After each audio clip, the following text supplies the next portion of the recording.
Imagine spending 8 months picking out the perfect wedding dress. You cried in the fitting room. Your mom cried. The seamstress cried. It was the most beautiful thing you'd ever worn in your life. Now imagine your fiancé, the man who got down on one knee, the man who called you his forever, giving that exact dress to the woman he was sleeping with behind your back. That's not a movie plot. That happened to a real woman. And I want you to stay with me for the next 17 minutes, because what she did next completely changed her life. She didn't fall apart. She didn't chase him. She walked away. And 3 years later, she's married to a CEO, running her own business, and living a life that woman in the wedding dress could have never imagined. This story isn't about revenge. It's about what happens when a woman finally realizes her own worth. Welcome back. If you're new here, this channel is about real life. Real decisions. Real consequences. We don't sugarcoat things, and we don't do fairy tales. But sometimes, real life is a fairy tale, just not the one you expected. Today we're breaking down a story that thousands of women across America have lived in some version. Maybe your fiancé didn't literally give your wedding dress to his mistress, but maybe he disrespected you in ways you made excuses for. Maybe you stayed longer than you should have. Maybe you're still there right now. By the end of this video, I want you to walk away with 5 hard truths that could save you years of your life. And I want you to see, clearly, what self-respect actually looks like in action. Not in theory. In real, messy, painful, beautiful action. The signs were always there, she just wasn't ready to see them. Here's the first hard truth. Betrayal almost never comes out of nowhere. Let's call our main character Maya. Not her real name, but her story is real, and she gave permission for it to be shared. Maya met Daniel at 26. He was charming, ambitious, successful. He took her on fancy dates. He introduced her to his family fast. He proposed after 18 months, on a rooftop in Nashville, with her friends hidden around the corner to surprise her. It felt like a movie. But here's what Maya told me: looking back, I can see every single red flag. I just convinced myself each one was a green flag in disguise. Let me give you 3 she described. Red flag number 1, he controlled the narrative.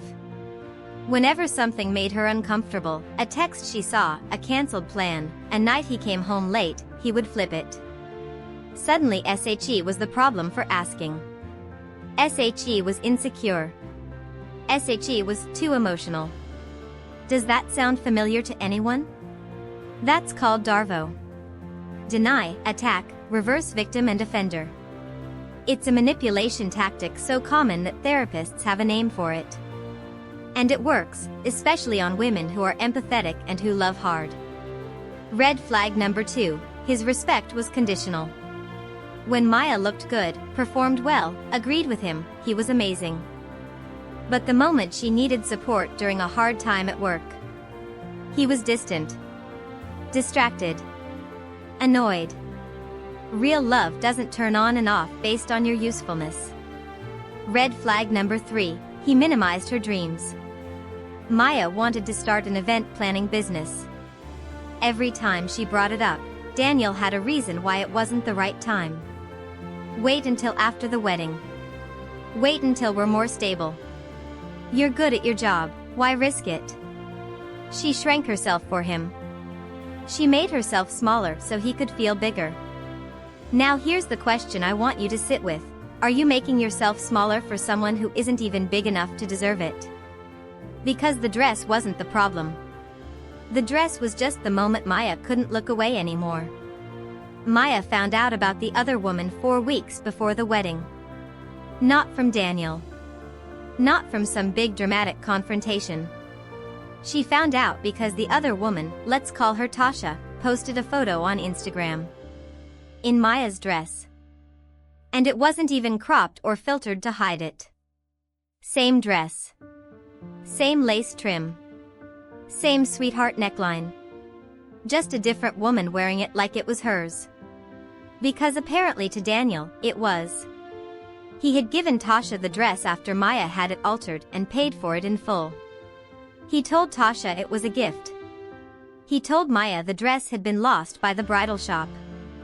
Let that sink in. He didn't just cheat. He lied about the cheating. Then he stole from the woman he was supposed to marry. Then he used that stolen thing to pamper the woman he was cheating with. And he looked Maya in the eyes, over dinner, in bed, in the car, every single day while knowing all of that. Maya said when she saw the photo, she didn't cry. She didn't scream. She went completely still. She said it felt like every piece of her life suddenly clicked into place, but into a picture she never wanted to see. And here's the thing I need you to hear, that moment of clarity, as painful as it was, that was a gift. Because so many women never get that moment. They spend years in a fog of maybe I'm wrong, maybe he'll change, maybe it's not that bad. Maya got proof. Real, undeniable, Instagram posted proof. And as devastating as it was, she finally had permission to leave. Not because she needed permission, but because sometimes our brains need the undeniable to override the hope. Breaking points aren't the end. For Maya, it was the beginning. Here's a pattern interrupt for you. Studies show it takes the average woman in an emotionally abusive relationship 7 attempts before she finally leaves for good. 7. And that's not weakness, that's the brain's very human response to emotional investment. You loved someone. Of course it's hard to leave. But every attempt, every near miss, is your nervous system practicing for the day you actually do it. Maya did none of that. And I think that's actually the most powerful part of her story. She didn't post about it. She didn't call his mom. She didn't go to Tasha's house. She didn't send a scorched earth text. She called her sister. She packed a bag. And she left. That's it. Now, I want to be clear, I'm not saying there's a right way to respond to betrayal. If you've been through something like this, your feelings are valid no matter what they look like. But what Maya understood, maybe instinctively, was that her energy was a resource. And she chose not to spend one single ounce of it on a man who had proven, repeatedly, that he didn't deserve it. She said, I realized that every hour I spent being angry at him was an hour I wasn't spending on myself.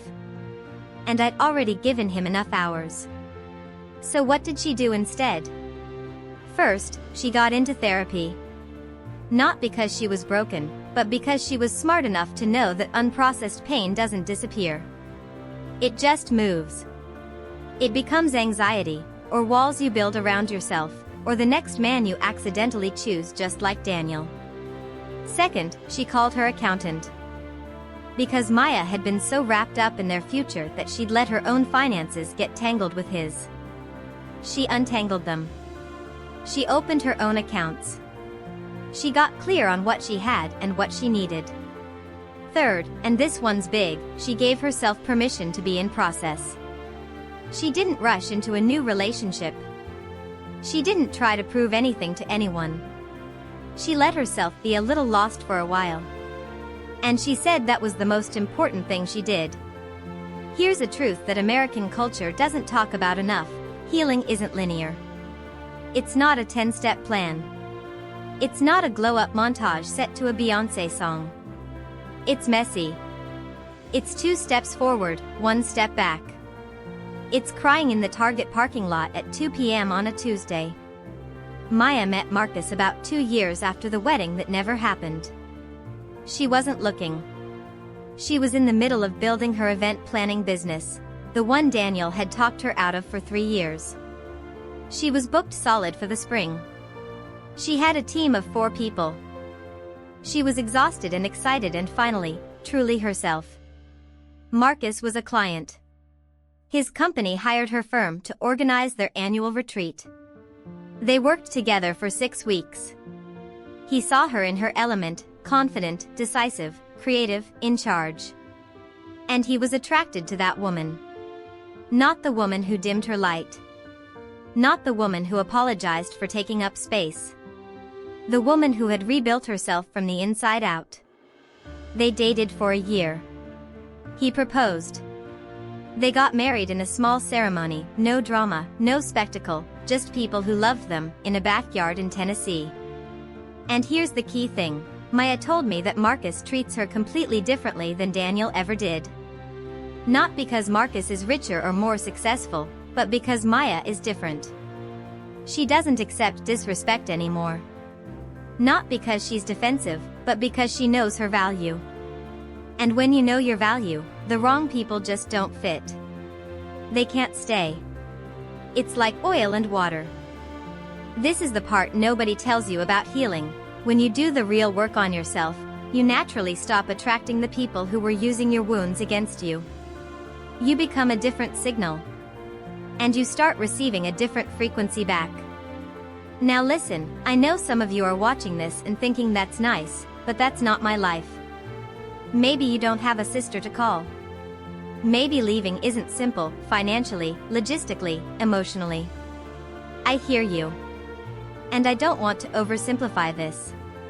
But here's what is in your control, right now, today, the story you tell yourself about what you deserve. That story, the one running in the background of every choice you make, that's the thing that needs to change first. Before the relationship. Before the apartment.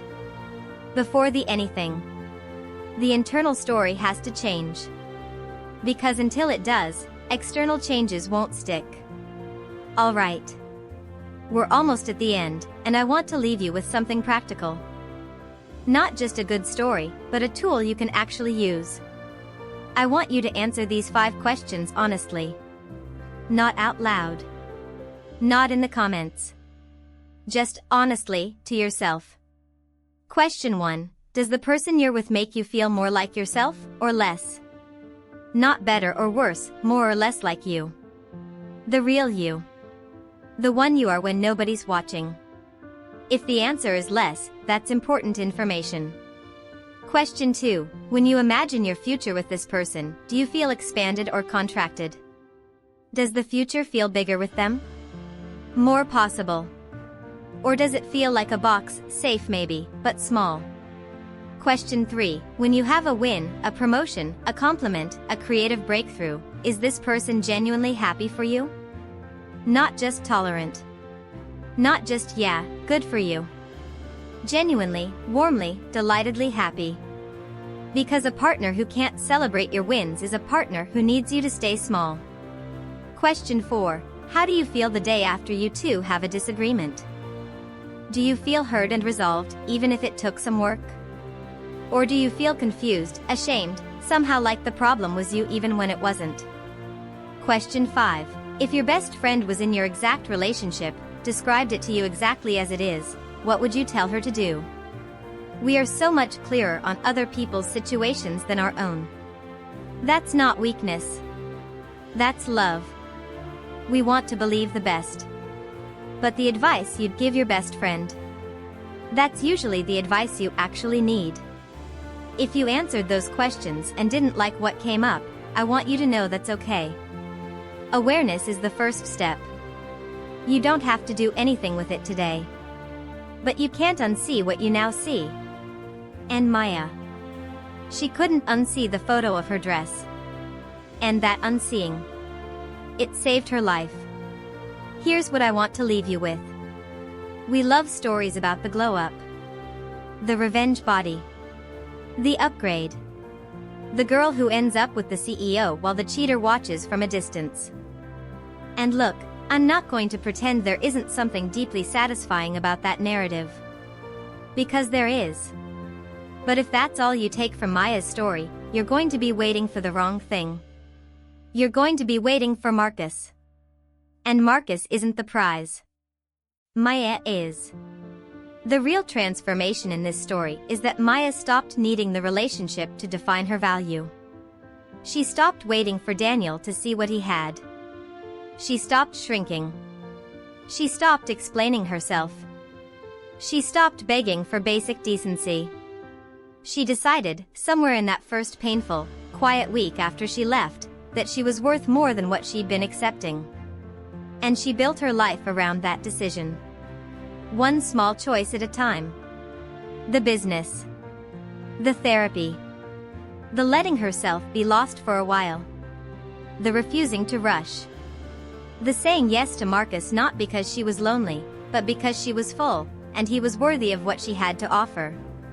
That's the real story. You are not a backup option. You are not a placeholder. You are not someone to be lied to and stolen from and lied to again. And the moment you start living like that's true, actually living it, not just posting it, everything starts to shift. If this video hit home for you, drop a crown in the comments. No explanation needed. I'll know what it means. And so will every other woman watching. If you know someone who needs to hear this today, someone who's in the fog right now, making excuses, staying longer than she should, share this video with her. Not with a big speech. Just share it. Sometimes a 17-minute video says what a 2-hour conversation can't. Subscribe if you want more real, no fluff conversations about love, self-worth, and building a life you actually choose. And remember, the dress was just a dress. What she kept was something nobody could ever take from her. I'll see you in the next one.